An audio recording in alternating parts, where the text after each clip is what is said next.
السلام علیکم، آپ دیکھ رہے ہیں ہو کیا رہا ہے۔ میں ہوں فیصل عباسی، میرے ساتھ موجود ہیں عارف نظامی صاحب۔ بہت شکریہ نظامی صاحب آپ کا۔ آج کی بلکہ اس سال کی سب سے بڑی خبر، army chief general Qamar Javed Bajwa کو 3 سال کے لیے ان کے عہدے میں توسیع دے دی گئی ہے۔ اس وقت جو ملکی حالات ہیں، خطے کے حالات ہیں، ملکی سلامتی کے پیش نظر یہ فیصلہ کیا گیا ہے۔ نظامی صاحب، 25 جولائی کو آپ نے کیا فرمایا تھا، پہلے وہ جان لیتے ہیں، پھر اسی معاملے پہ مزید بات کرتے ہیں۔ اہم فیصلہ جو خان صاحب کو کرنے کا وقت قریب آ رہا ہے۔ جی کون سا فیصلہ؟ وہ ہے کہ آیا اگلے 3 سال جی آرمی چیف کون ہوگا۔ یہ چیلنج سے نبردراز میں ہونے کے لیے you can't change the ships mid stream, یعنی کہ منجدار میں آپ تبدیلی کر لیں۔ اس لیے میرے خیال سے یہ ایک کلیدی بات ہے کہ ایکسٹینشن دے دی جائے گی۔ یہ اس وقت پاکستان کی بھی ضرورت ہے۔ بہرحال میں یہ آرمی چیف کے بارے میں گفتگو کو سمیٹتے ہوئے میں کہوں گا کہ یہ اس وقت تک ہمارے قیادت کے 16 جرنیل آرمی چیف جی بن چکے ہوئے ہیں۔ اب 17ویں بھی یہی نظر آتے ہیں مجھے۔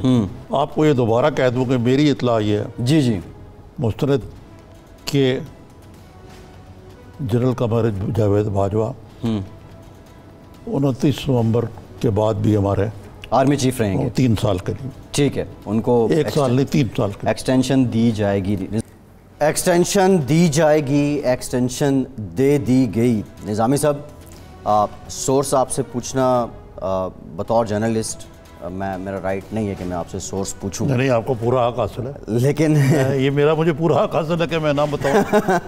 یہ ہے گیدڑ سنگھی کون سی ہے، سورس کو چھوڑیں، کون سی گیدڑ سنگھی ہے آپ کے پاس اس سال؟ بہت بڑی میرے پاس خبریں آپ نے نہ گیدڑ سنگھی ہے، نہ یہ نہ چڑیا ہے، کوئی کبوتر ہوگا پھر۔ لیکن نا یہ آدھی سے زیادہ خبر جو ہے نا جی یہ انسان کے دماغ میں ہوتی ہے، اچھے رپورٹر کے ہونے چاہیے، جی اچھے صحافی کے۔ خبریں 2 تھیں، ایک بحث چل رہی تھی کہ ان کو بعض لوگوں کا کہنا تھا ایکسٹینشن دی جائے گی، اور ان کا یہ کہنا تھا کہ 1 سال کے لیے دی جائے گی۔ آپ نے کہا تھا 3 سال کے لیے۔ دراصل بات یہ ہے کہ دیکھیں کچھ مطالعہ بھی ہونا چاہیے، جی کوئی تجزیہ بھی ہونا چاہیے۔ تو یہ 1 سال کی ایکسٹینشن کوئی چیز نہیں ہوتی، 3 سال کی ہوتی ہے، اس لیے میں شور تھا کہ 3 سال کی دی جائے گی۔ ٹھیک ہے، اور میرا اندازہ تھا کہ جو ملک کی صورتحال بن رہی ہے اور جو ملک کے خطے میں صورتحال بن رہی ہے، اب یہ میرے لیے کوئی سرپرائز نہیں تھا کہ عمران خان صاحب کو امریکی صدر ٹرمپ کی دعوت ملی ہے، کیونکہ پاکستان ایک کلیدی کردار ادا کر رہا تھا جی افغانستان میں مذاکرات کرانے میں۔ اب وہ گرویدہ ہو گیا، اور یہ جو سارا رول تھا اس میں سویلین گورنمنٹ کا تو رول تھا ہی، لیکن اصل رول جو تھا وہ پاکستان کی فوج کا کلیدی تھا، فوج کا بھی اور ISI کا بھی، اور افغان طالبان سے جو رابطے تھے، ملا بردار کی رہائی اور ان کو بھیجنا مختلف کیپٹلز میں۔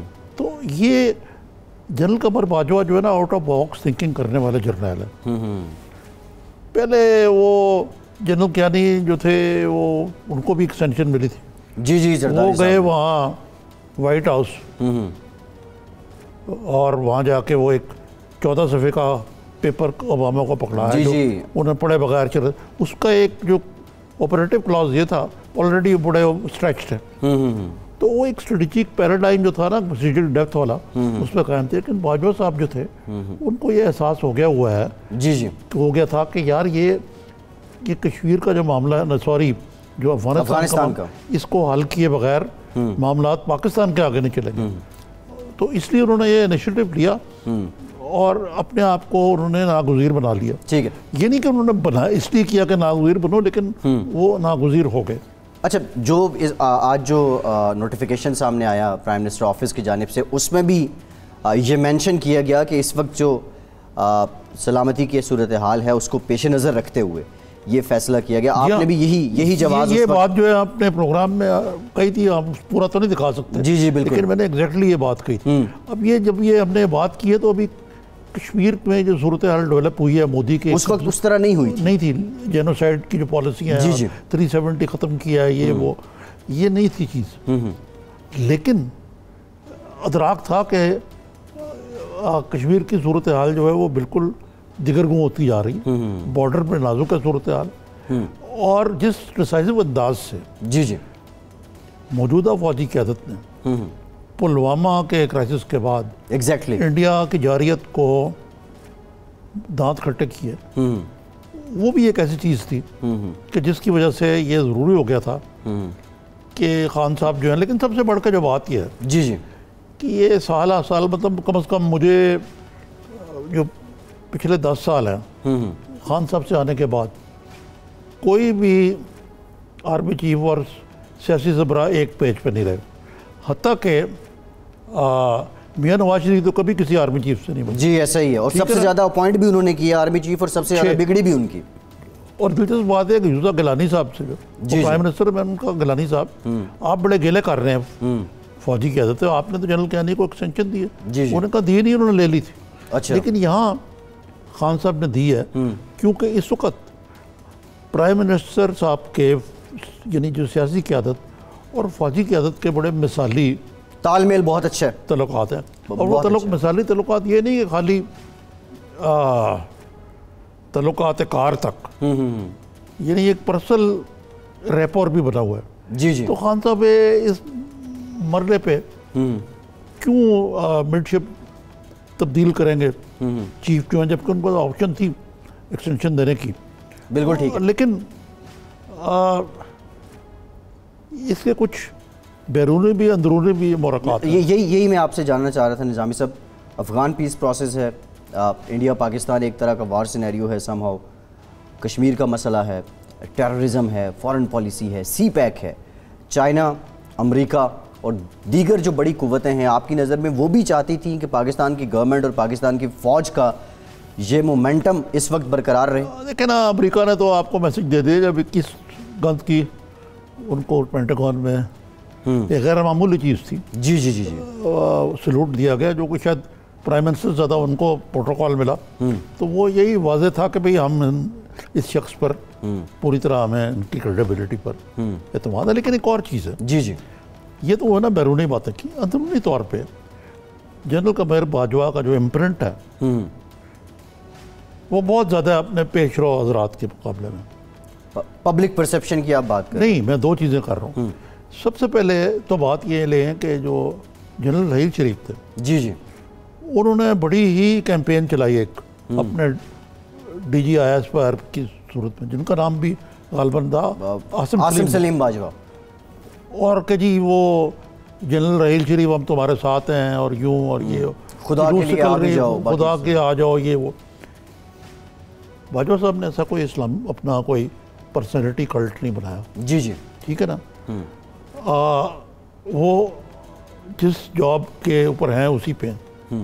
لیکن اس کے باوجود انہوں نے جو اپنے اندرونی معاملات مثلا اکانومی کے بارے میں فوج کا یہ نقطہ نگاہ ہے کہ جو اکانومی نیچے جاتی ہے پاکستان کی وزا بھی انڈیا اور اپنے دشمنوں کے جو ہے ڈیفنس کیپیبلٹی وہ متاثر ہوتی. اس لیے اکانومی کو ریوائیو کرنا ایک کلیدی چیز ہے. اسی لیے جو اکنامک ترقیاتی کونسل بنی اس میں پہلی دفعہ آرمی چیف کو شامل کیا گیا. حالانکہ اس سے پہلے نیشنل سیکورٹی کمیٹی میں آرمی چیف اور ڈیفنس منسٹر اور جو یہ فائنانس منسٹر کٹھے بیٹھتے رہے, اور کئی دفعہ اسحاق ڈار صاحب نے صاف کورا جواب دیا کہ پیسے ہی نہیں ہیں جی, اس ملک میں تو اتنے انسٹیبلٹی آ گئی ہے. ایک دفعہ باجوہ صاحب کو کہنا پڑا کہ یار اتنی انسٹیبلٹی آ گئی ہے. تو اٹلی میں تو 100 اور کچھ حکومتیں تبدیل ہوئی ہیں جب سے جنگ دوئم کے بعد, تو وہاں تو وہ اکنامک ترقی ہونی چاہیے تھی.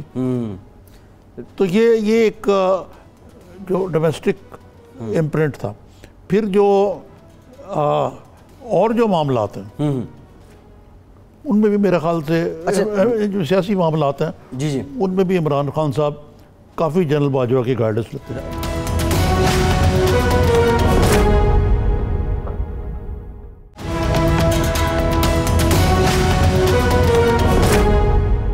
نظامی صاحب, عمران خان صاحب سے پہلے بھی جنرل باجوہ صاحب سینٹ میں جا کے بریفنگ دینا, پھر یہ ببانگ دوہل کلیئر کر دینا کہ کسی قسم کا کوئی شب خون نہیں مارا جائے گا، فوج جمہوریت پہ یقین رکھتی ہے، اداروں کے مستحکم ہونے پہ یقین رکھتی ہے، اس طرح کھل کے بات کرنا ان کے جو پیش رو تھے ان کی نسبت یہ آپ نہیں سمجھتے کہ ایک مختلف پہلو تھا؟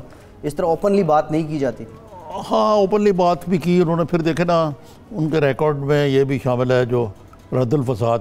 جی ضرب اصل کے بعد بڑا چیلنج سب سے پہلے یہ ہے کہ انہوں نے led by example defence budget انہوں نے خود کام کیا، پھر انہوں نے کہا باقی کام کریں. اگر اس میں بعد میں بات کریں گے کہ حکومت نے اس معاملے میں نقیدی رہی ہے ایک سال میں، یہ انہوں نے کیا.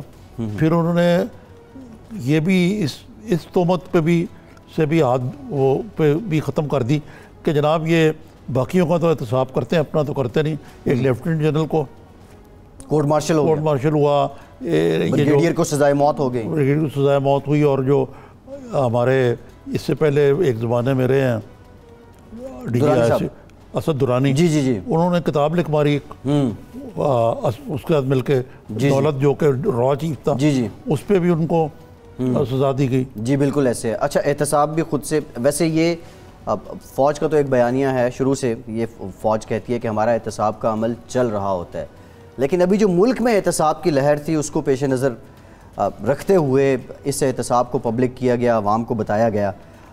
نظامی صاحب یہ سب باتیں تو اپنی جگہ ہیں، اب اپوزیشن کے بیانات خیر دیکھنے پڑیں گے وہ کیا اس فیصلے کو کس طرح لے رہے ہیں. جو حکومتی وزراء ہیں ابھی تک تو وزیر خارجہ نے بھی خیر مقدم کیا، شیخ رشید صاحب نے بھی خیر مقدم کیا. ویسے آپ کا سورس کہیں شیخ رشید صاحب تو نہیں تھے؟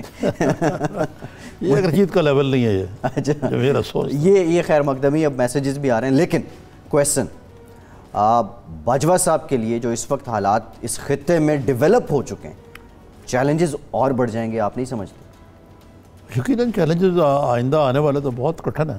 آپ دیکھیں نا سیکورٹی کونسل میں 50 سال میں پہلی دفعہ یہ معاملہ زیر بحث ہے، لیکن امریکہ نے نہیں ہونے دیا، وہ کوئی اعلان نہیں ہونے دیا وہاں. جی انہوں نے کہا جی ان کو مذاکرات کریں آپس میں. تو حق نمک تو امریکہ نے ادا کیا، روس نے بھی کیا. اب ہمیں اپنی آئسولیشن سے نکل کے لیے کچھ نہ کچھ بارگین کرنی پڑے گی. دوسری یہ ہے کہ ہم امریکہ کی گود میں اتنے نہ چلے جائیں کہ ہم چین کو اگنور کر دیں جس نے ہمارا آل ویدر فرینڈ ہے، فیئر ویدر فرینڈ نہیں ہے. جی ہم اکثر رینی ڈیز میں رہتے ہیں اور وہی ریسکیو کرتے ہیں. اب یہ جو پچھلے ایک سال میں کوئی میگا پروجیکٹ نہیں لگا، آپ کو پتا جی ایسے ہی ہے. اس کا مطلب ہے کہ آپ نے سی پیک کو بیک برنر پر رکھ دیا. سی پیک کا ایک جو انفراسٹرکچر، یہ جنرل باجوہ کے لیے بھی بڑا چیلنج ہوگا. جی یہ خان صاحب اس سے آگے نہیں گئے. جس طرح نواز شریف تو دیکھیں یار وہ کو ادراک ہی نہیں تھا کہ پہنچ گئے آپ وہاں حلف وفاداری میں، وہ لفٹ ہی نہیں کرائی اس نے. انہوں نے سنپ کیا، انہوں نے کہا یہ آپ کر رہے ہیں، چارج شیٹ دیا، پھر بھی عقل نہیں آئی. 25 ستمبر 2015 کو بلا لیا اپنی بیٹی نواسی کی شادی پہ، بلا لیا.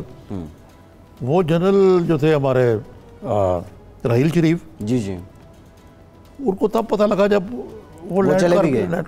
اور خود مودی نے کہا یار نہ میرے پاس کوئی اجازت تھی، نہ پاسپورٹ تھا، نہ کچھ تھا. تو مقصد اس قسم کے جو چکے ہیں وہ اب نہیں مارے جا رہے، اس لیے کہ عمران خان صاحب جو ہیں ہر معاملے میں جو فوج سے متعلق ہے، خاص طور پہ یہ انڈیا ریلیٹڈ، امریکہ ریلیٹڈ، افغان ریلیٹڈ جو چیزیں ان سے آن بورڈ رکھتے ہیں. پھر باجوہ صاحب نے ایک ڈپلومیٹک رول بھی ادا کیا بڑا. مثلا یو اے ای کے ساتھ تعلقات بہت ہی کشیدہ تھے. ایسے ہی انہوں نے یہ میاں نواز شریف کے دور میں ہی ان کو تھوڑا سا ڈیفیوز کیا سچویشن. سعودی عربیہ سے بھی، لیکن ابھی افغانستان سے بھی. لیکن دیکھیں دوسری طرف یہ بھی ہمیں دیکھنا پڑے گا کہ اسلامی ملکوں کا اس کشمیر کرائسس میں مجموعی طور پر رویہ بہت ہی مایوس کن رہا ہے. ان تمام پہلوؤں پہ بات کرتے ہیں. ہمارے ساتھ سینیٹر ولید اقبال صاحب موجود ہیں، پاکستان تحریک سے ان کا تعلق ہے. جی ولید صاحب السلام علیکم. وعلیکم السلام. جی عارف صاحب خیریت ہے؟ کیسے مزاج ہیں آپ کے؟ مبارک ہو، آپ کی 1 سال پورا ہو گیا، سالگرہ جو آپ کی حکومت کی میرا مطلب ہے. تو آپ سے اگر میں پوچھوں یہ، کیونکہ میں تو بڑی کوشش کرتا رہا ہے کرنے کی کہ کیا کیا پازیٹیو چیزیں، لیکن آپ بتائیے کہ کیا کیا پازیٹیو ہے. نہیں جی، وہ ایکچولی تو کل اس پہ پوری رپورٹ پیش کر دی تھی ڈاکٹر فردوس عاشق اوان صاحبہ نے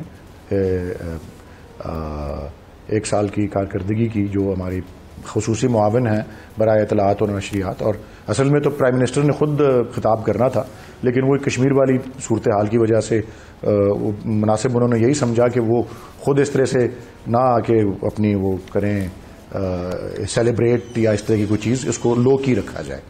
تو اگر آپ کہتے ہیں تو میں وہی چیزیں، وہ تو سارے آج اخبارات میں نہیں، وہ ایسی باتیں نہیں ہیں. رپورٹ تحریری بھی جاری ہوئی ہے. جی جی، لیکن میں یہ کہوں گا، میں عرض کر دیتا ہوں جی، نہیں کیا ایسی، وہ تو ٹھیک ہے، ہمیں معلوم ہے، لیکن کچھ مزہ نہیں آیا یار یہ کوئی 1 سال کا، اس لحاظ سے کہ لگتا ہے کہ خود حکومت بھی بڑی کوئی بیک فٹ پہ تھی. کوئی اخبارات میں کوئی اسپیشل سپلیمنٹ جس طرح پہلے حکومتیں کرتی تھی، نہ کوئی اپنے تو اخباروں نے چھاپا ہے، لیکن پہلے والا نہیں ہے کوئی ایسی جس سے پتہ لگے کہ واقعی یار 1 سال میں کام ہوا ہے. نہیں جی، وہ کوئی لگتا ہے کہ آپ کو خود احساس تھا کہ 1 سال میں کوئی ایسا کارنامہ نہیں سر انجام دیا آپ نے. نہیں، یہ تو انٹرپریٹیشن کی بات ہے، اور اگر آپ نے اس کو اس طرح سے انٹرپریٹ کیا ہے کہ جی حکومت بیک فٹ پہ تھی، میں یہ سمجھتا ہوں کہ ایسی بات بالکل نہیں تھی. حکومت اس کو لو کی رکھا تھا. حکومت ایک تو ویسے بھی آسٹیریٹی کا ہے، وہ اشتہار بازی کا سلسلہ تو پھر علیحدہ ہوتا ہے، وہ پھر اس کے بھی ہماری آپ کو پتہ ہے پالیسی خلاف ہے. لیکن ویسے بھی میں اب آپ کو اپنا تجربے سے بتاتا ہوں. ابھی یہ 370 آرٹیکل جو ہے اپنے آئین کا، انڈین آئین کا، اس والی کارروائی ہو چکی ہوئی تھی. لیکن اس کے بعد میں 2-3 چینلز پہ گیا اور پی ٹی وی پہ بھی گیا، بڑا تفصیل 2-3 گھنٹے لگے، ریکارڈ کیا عید کا پروگرام، انڈیپینڈنس ڈے کا پروگرام. ان ساروں کے اوپر جو ہے وہ ایک پالیسی کے طور پہ جو ہے حکومت نے درخواست کی سب سے کہ جی اس باری سیلیبریشن کے ایلیمنٹ کو آپ بالکل جو ہے لو رکھیں، کیونکہ ہم اصل میں سیلیبریشن کا موقع نہیں ہے. یہ جس طرح سے کشمیر میں جو مشکلیں لوگ فیس کر رہے ہیں، جو کرفیو ہے، جو ٹیلی ویژن پہ پابندی ہے، جو انٹرنیٹ پہ پابندی ہے، جو موبائل فون بند کیے ہوئے ہیں، تھوڑی سی لینڈ لائنز کھولی ہیں، تو یہ زیادہ آسٹیریٹی اور سیلیبریٹ نہ کرنے کے ایک جو ہے قدم جو ہے وہ اٹھایا تھا، جس کی وجہ سے اس طرح سے اس اسکیل کے اوپر وہ نہیں ہوئی بات. لیکن میں بنیادی جو بات ہے، جو میں اور آپ کو اپنے جو میرے نزدیک میں محسوس کرتا ہوں ہائی لائٹ کرنے والی چیزیں ہیں، وہ یہی ہیں. اور میں سمجھتا ہوں کہ اس سے ہم نے وفاداری کا بھی اظہار کیا ہے اپنے الیکشن کے سلوگن سے، جو آج سے 1 سال قبل جولائی میں، اور وہ تھا کہ سب سے بہترین ڈیولپمنٹ جو ہے وہ ہیومن ڈیولپمنٹ ہے. اور اس کے حوالے سے جو سوشل سیفٹی نیٹ جو ہے اس کی جو تشکیل دی گئی ہے بذریعہ جو احساس پروگرام ہے پاورٹی ایلیویشن کا، اس کے ساتھ ساتھ، اور یہ تجربہ بائی دا وے جو میں اگلی بات کرنے لگا ہوں، یہ تجربہ خیبر سے ہم نے حاصل کیا تھا، اور اس کو ہم اتنی اشتہار بازی نہیں کر سکے، لیکن میں سمجھتا ہوں کہ اس کا رزلٹ میں، الیکشن کے رزلٹ میں ریکارڈ ہمارا جو ہے ایک کارکردگی کا، کہ نہ صرف کہ ایک پہلی دفعہ حکومت دوبارہ ایک پارٹی کی آئی، متواتر لگاتار جو ہے ایک ہی پارٹی کو ووٹ کیا خیبر کے لوگوں نے، بلکہ زیادہ بڑی اکثریت سے ووٹ کیا. اور وہ ہے جو ہمارا ہیلتھ انشورنس کا پروگرام تھا، جس کو صحت سہولت پروگرام، جس کو ہم نے خیبر میں کیا لاگو، اور وہ 540,000 روپیز یا 600,000 پہ تھا، اس کو 1,20,000 بڑھا کے اب نیشنل لیول پہ جو ہے اس کو جو ہے ہم امپلیمنٹ انشاءاللہ کر کے دکھائیں گے. اور میں سمجھتا ہوں کہ بہت بڑی کامیابی، اور یہ ووٹ لینے کے لیے نہیں تھی، یہ جینوئنلی لوگ محسوس کرتے ہیں کہ ان کی زندگیوں میں یہ امپروومنٹ اس سے آتی ہے، ان کی کوالٹی آف لائف میں. تو یہ پاورٹی اور ہیلتھ، یہ 2 بڑے ایریاز ہیں. جی یقیناً. ٹھیک ہے ولید صاحب، ایک بریک لینا ہے. بریک کے بعد جب آپ یہ سب ٹھیک ہے، حکومت کا کریڈٹ ہے، لیکن کچھ دکھتی رگیں بھی ہیں. مہنگائی ڈبل ڈیجٹ میں چلی گئی، گیس کی قیمتیں، بجلی کی قیمتیں دگنی ہو گئیں، غربت بڑھ گئی. ان سب کو ختم کرنے کے لیے یا عوام کے حالات بہتر کرنے کے لیے پچھلا سال تو بیت گیا، لیکن اس سال میں حکومت کیا کرے گی، اس پہ بات کریں گے. ہمارے ساتھ رہیے.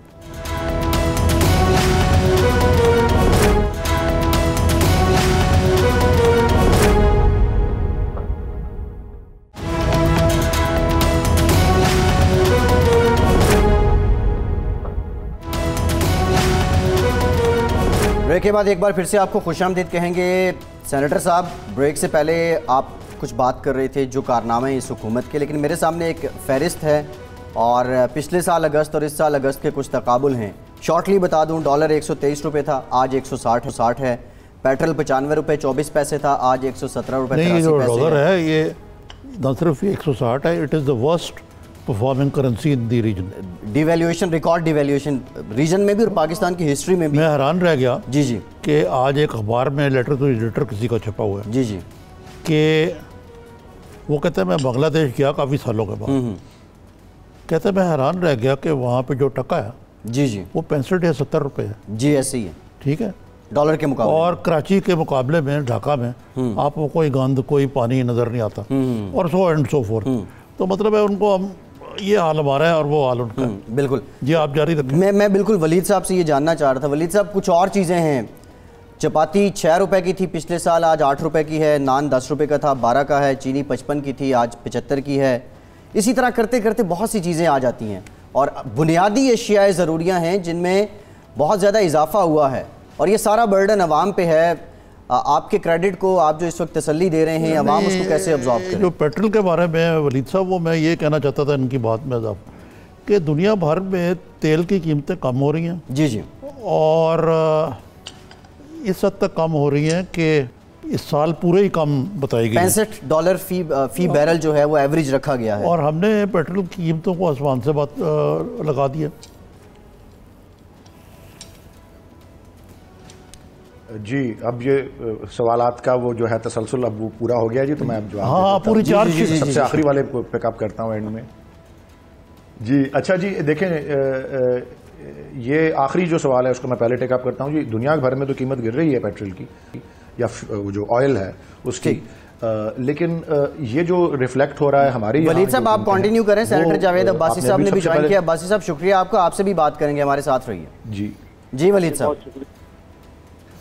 جی تو یہ ہے کہ یہ جو آپ نے سب سے پہلی بات کی اس کو میں آخری بات سے ٹائی اپ کروں گا جو عارف نظامی صاحب نے کی. وہ یہ ہے کہ ڈالر جب اتنا اس کے روپے کی قدر میں کمی آئی ڈالر کے حوالے سے، تو یہ جو ہے انٹرنیشنل مارکیٹس میں بھلے وہ ڈالروں میں قیمت کم بھی ہوئی ہو، لیکن وہ ایکسچینج ریٹ کا امپیکٹ جو ہے وہ ابھی تک اس کے اندر آ رہا ہے، جو کہ ہمارا قدر میں کمی آئی تھی. اور میں اسی سے شروع کرتا ہوں. روپے کی قدر کو جو تھا، یہ جو اگر آپ اقتصادی ماہرین سے، اکنامک ایکسپرٹ سے بات کریں تو ہر ایک یہ بلیو کرتا تھا کہ یہ آرٹیفیشلی اس کو رکھا ہوا ہے اس سطح پر. اور آپ یہ گنوانا بھول گئے. میرا خیال میں تو یہ میرے نزدیک مجھے جہاں تک علم ہے پچھلی گورنمنٹ اس کو 127 پہ چھوڑ کے گئی تھی، اور یہ 104 یا 105 سے 127 تو پچھلی گورنمنٹ کے دور میں گیا تھا. اور یس 127 کے بعد یہ 160 بلکہ تھوڑا سا نیچے آ گیا ہوا ہے، 158 پہ ہے، وہ تھوڑی سی کریکشن ہوئی ہے تو یہاں پہ وہ موجود ہے، لیکن اس کو آرٹیفیشلی رکھا گیا ہوا تھا وہاں پہ. اور یہ شروع میں جب وہاں بھی چینج آف گارڈ ہوا پچھلی گورنمنٹ میں، تو مفتاح اسماعیل صاحب جب آئے انہوں نے اس بات کا احساس کر لیا تھا.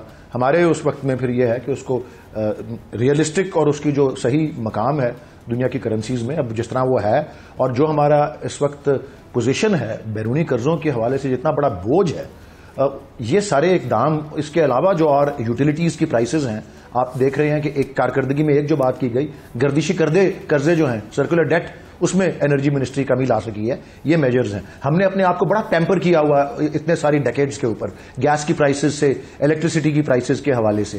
وہ ریئلسٹک نہیں تھی، ان کو ریشنلائز کرنا ضروری تھا. پچھلی گورنمنٹ یہ مشکل اقدامات نہیں لیتی تھیں اسی وجہ سے کہ ان کو خوف تھا کہ ان کی مقبولیت میں کمی آ جائے گی. یہ کسی نہ کسی نے تو یہ ڈیفیکلٹ اسٹیپس لینے تھے اور یہ ہم نے لیے ہیں. اور آپ کسی بھی اکنامک، میری آخری بات سن لیں، کسی اکنامک ایکسپرٹ سے پوچھ لیں. میں نہیں کہتا ہم پرفیکٹ ہم نے کام کیا ہے، لیکن سب اکنامک ایکسپرٹس اس بات پہ متفق ہیں کہ جو اقدامات اب لیے گئے ہیں یہ 20 سال پہلے لیے گئے ہوتے تو پاکستان ٹیک آف کیا ہوتا ہے اس وقت. اب بفضل خدا ہم نے کیے ہیں. انشاءاللہ ہمارے سیکنڈ ایئر سے آپ دیکھیں گے کس طرح سے امپروومنٹ آئے گی. میں یہ محسوس کرتا ہوں. جی جاوید عباسی صاحب آپ بتائیے جی کیسی رہی ہے کارکردگی آپ کے نزدیک؟ السلام علیکم ناظم صاحب، بہت مہربانی جناب.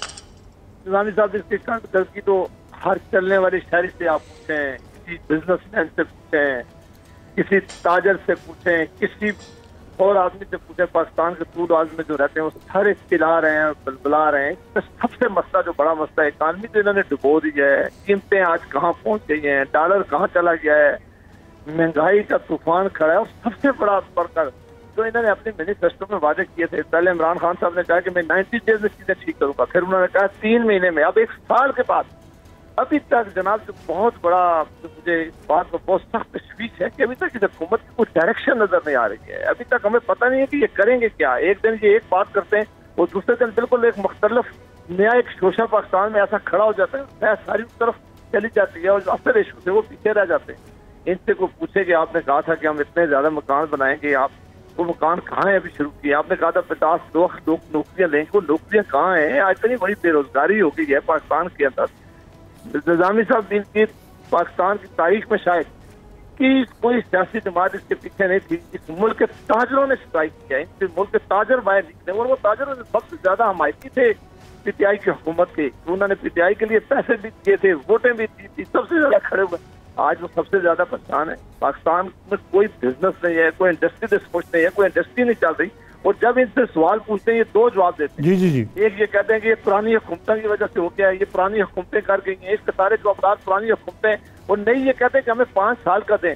اگر باڈی کا بلڈ پریشر نہیں لیکن دیکھیں نا عباسی صاحب یہ کہتے ہیں، ولید اقبال صاحب ابھی کہہ رہے تھے، آپ نے یہ سنا ہی ہوگا کہ یہ سارا کچھ کیونکہ آپ نے آرٹیفیشلی سستی شہرت کی خاطر ڈالر کی قیمت کو آرٹیفیشلی کم رکھا ہوا تھا روپے کے مقابلے میں، اور باقی بھی آپ سارے آرٹیفیشل کام کر رہے تھے، اور اب آپ اگلے سال سے سارے معاملات ٹھیک ہو جائیں گے۔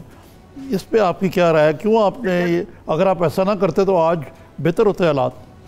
یہ میرا خیال ہے کہ میں ان سے توقع نہیں کرتا کہ یہ ایک بڑے پڑھے لکھے ہیں، بڑے اچھے خاندان کے آدمی ہیں، بڑی عزت والے والد کے بیٹے ہیں۔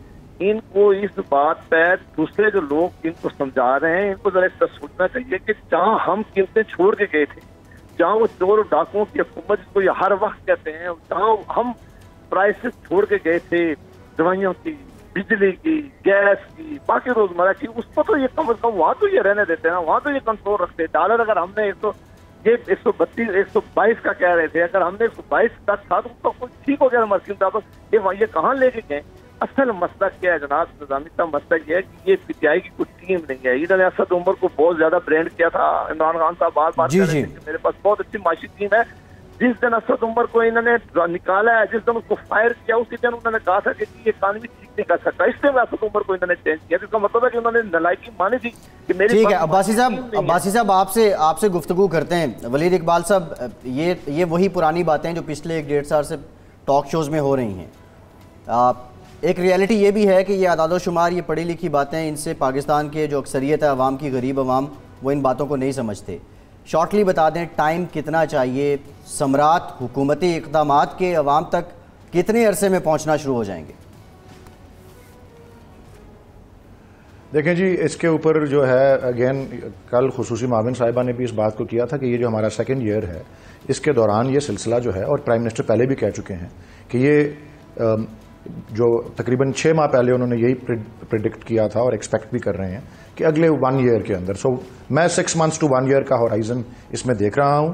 اور اس کے علاوہ میں صرف ایڈ جو کرنا چاہتا ہوں وہ یہ ہے کہ بہت سی چیزیں ایگزیجریٹ بھی کی جا رہی ہیں۔ بجلی کی قیمتیں بڑھی ہیں لیکن جو لائف لائن کنزیومرز ہیں ان کے لیے نہیں بڑھی۔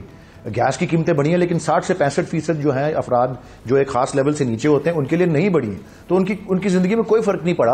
اور بہت سی جو چیزوں کی آپ قیمتیں بتا رہے ہیں وہ شہروں کے اندر ہیں، دیہات کے اندر جو فوڈ پروڈیوس وغیرہ ہے اس کی قیمتیں وہیں کی وہیں ہیں۔ یہ سرکاری اداروں کے جو پچھلے جو پہلے نوٹیفائی کرتے تھے ان کی قیمتیں دیکھیں اور اب کی دیکھیں تو بہت سی چیزیں جو ہیں وہ ایگزیجریٹ بھی کی ہوئی ہیں اور ایسی نہیں بھی ہیں کہ جس طرح سے ڈسکرائب کی جا رہی ہیں۔ لیکن میں ایگری کرتا ہوں کہ مشکل وقت آیا ہوا ہے، اور مشکل وقت اس لیے آیا ہے کہ ہم نے اسٹرکچرل ریفارمز لائے ہیں، اور ٹریڈرز کی کمیونٹی فار ایگزامپل جو ہے ہم اس میں وہ کلچر انٹروڈیوس کرانا چاہ رہے ہیں ٹیکس دینے کا۔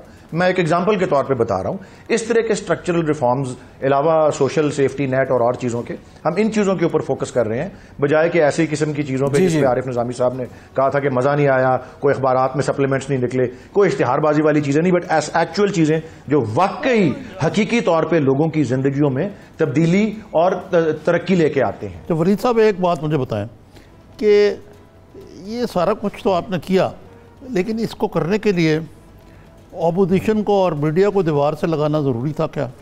کہ کوئی اس وقت یعنی جمہوریت کا خاصہ ہوتا ہے کنسنسس، وہ تو ہے ہی کوئی نہیں اس ملک میں۔ جی پارلیمنٹ میں نہ نواز شریف صاحب آتے تھے نہ عمران خان صاحب آتے ہیں، کہتے تھے کہ میں ہر بدھ کو آیا کروں گا۔ جی میں سوالوں کے جواب دیا کروں گا، ایک ٹائم انہوں نے مختص کیا تھا۔ یہ بتائیے کہ اس ملک میں پارلیمنٹری جمہوریت جو کہ بنیاد ہے اقتدار کا منبع ہے آپ کا، اس کو کیوں کمزور کر دیا آپ نے اتنا؟ دیکھیں جی اپنی اپنی طبیعت ہوتی ہے ہر ایک کی. مجھے جہاں تک پتا ہے اور یہ پلڈاٹ کا فگرز ہیں کہ عمران خان صاحب کی اٹینڈنس میاں نواز شریف سے تو بہتر ہے.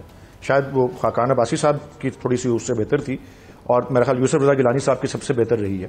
لیکن میں عرض یہی کرنا چاہ رہا ہوں ہر ایک کی اپنی اپنی طبیعت ہوتی ہے اور اپنا اپنا طریقہ کار اور اپروچ اس پہ ہوتا ہے. یہ ہاتھ کی 5 انگلیاں بھی برابر نہیں ہیں. میں شاید کسی اور طرح سے کروں, آپ ہوں تو کسی اور طرح سے کریں اگر اس عہدے پہ آپ ہوں. لیکن آپ نے ذرا تھوڑا سا اتنا سخت لفظ نہیں استعمال کیا. میاں شہباز شریف نے اس دن میں جوائنٹ سیشن میں موجود تھا اور قریب بھی بیٹھا ہوا تھا ان کے پرائم منسٹر کے بیک بہائنڈ, کہ جب انہوں نے کہا کہ نہیں دیوار سے کیا لگانا, آپ نے تو دیوار میں چنوا دیا ہے ہم کو یا جو بھی ہے. بات دیکھیں یہ ہے, یہ احتساب کا عمل جو ہے, احتساب کے ادارے اور عدلیہ جو ہے, ہم نے تو ان کو صرف ایک انیبلنگ انوائرمنٹ دی ہوئی ہے. ہم اس میں انٹرفیئر نہیں کر رہے, نہ ان پہ کوئی ہماری حکومت کی طرف سے کوئی پریشر ہے کہ کسی کو وہ اپنا گرفتار کریں یا اس کے اوپر اقدام لیں. ایک بریک لیتے ہیں, بریک کے بعد کچھ دیگر معاملات پہ بات کرتے ہیں. ہمارے ساتھ رہیے.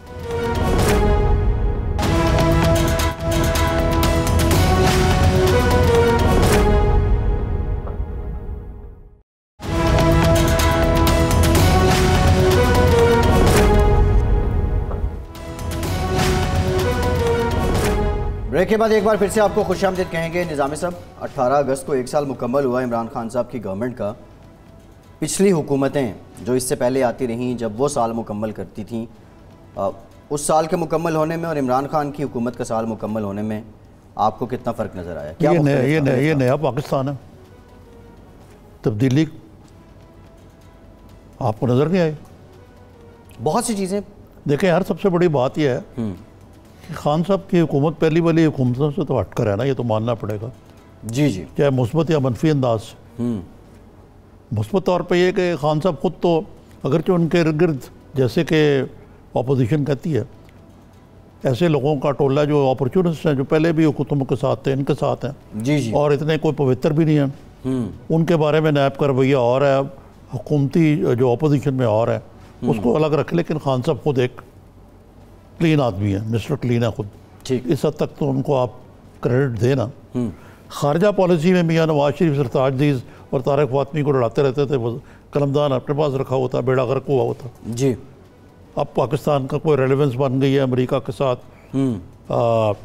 افغانستان کے یہ حالات بھی ہیں.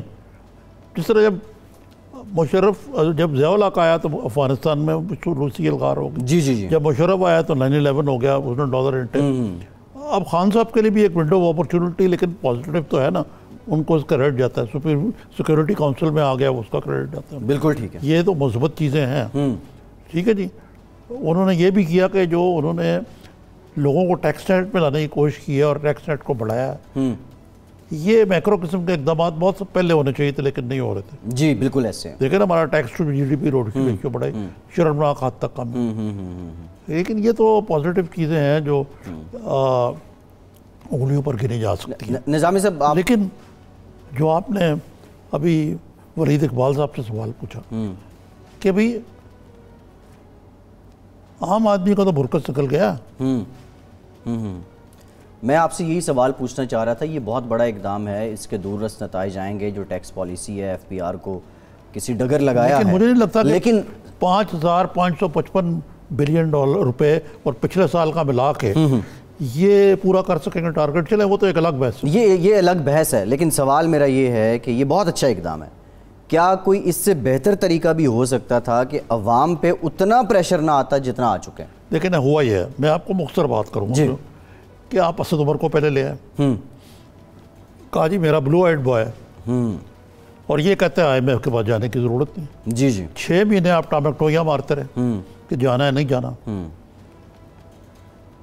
اسد عمر کا پوائنٹ آف ویو جو تھا اس میں اس حد تک تو وزن تھا کہ IMF سے اگر کوئی پیکج لینا بھی تو کوئی نیگوشیٹ کی. اس کے بعد IMF کی جب لمبے لیٹے آپ تو پوری IMF کی ٹیم لے آئے اور وہ بالکل ہی سجدہ کر دیا ہم نے IMF کی ساری کنڈیشنلٹیز کے اوپر, کیونکہ اس وقت تک تو ہمارا یہ حال ہو چکا تھا کہ ہم کہاں جاتے. آپ اندازہ کریں کہ عمران خان صاحب کہتے تھے میں قرضے نہیں لوں گا, میں خودکشی کر لوں گا. اس سے پہلے نواز شریف بھی کہتے تھے کچھ کول توڑ دوں گا. جی, انہوں نے 12 مہینے میں $12 ارب قرضہ لیا. بالکل ایسے. ٹھیک ہے جی.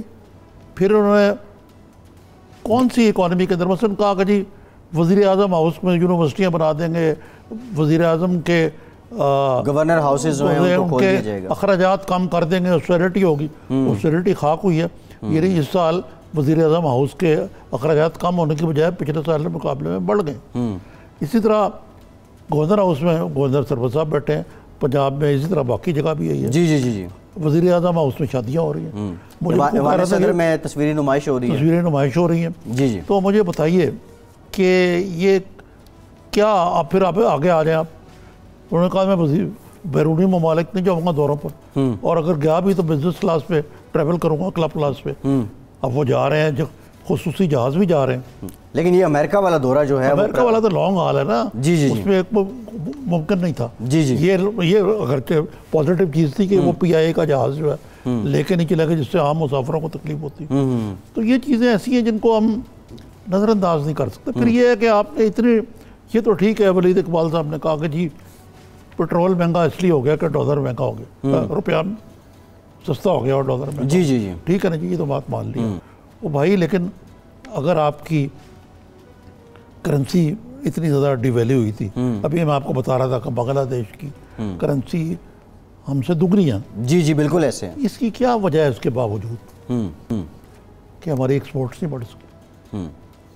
نظامی صاحب, بنگلہ دیش کپاس کی ایک بوٹی نہیں اگاتا اور ٹیکسٹائل میں وہ ایکسپورٹ کیے جا رہے ہیں. اور جی اب آپ نے میرے سے پوچھا, بڑا دکھتا ہوا سوال کیا جی, کہ یہاں پہ یہ فیصلہ ہوا کہ کوئی سیکٹر ایسا اپنا لیا جائے جہاں پہ ہم ترقی کر سکیں. فیصلہ ہوا گارمنٹ انڈسٹری. جی.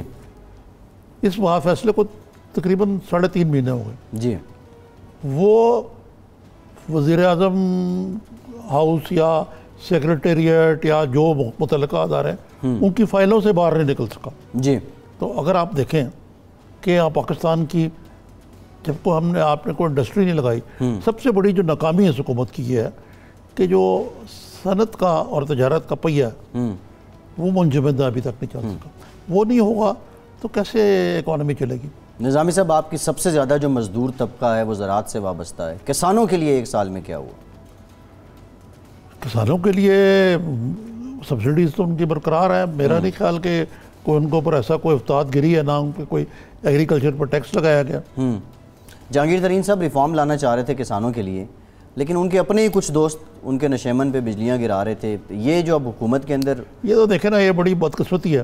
جہانگیر ترین صاحب کو اور کچھ آتا ہو یا نہ آتا ہو مجھے نہیں پتا, زراعت انہیں آتی ہے, زراعت کے وہ ماہر ہیں اور وہ اس میں دلچسپی بھی لے رہے ہیں اور اس کو عملی طور پہ بھی دیکھ رہے ہیں. لیکن یہ پی ٹی آئی کا ایک اور جو ناکامی ہے وہی ہے کہ ان کے اندر سے ٹانگ کھینچنے والے بڑے ہیں. نظامی صاحب, ایک اور پہلو, کشمیر کا معاملہ گو کہ اس پہ کافی زیادہ ہم نے پہلے بھی اپنے پروگرامز میں بات کی ہے.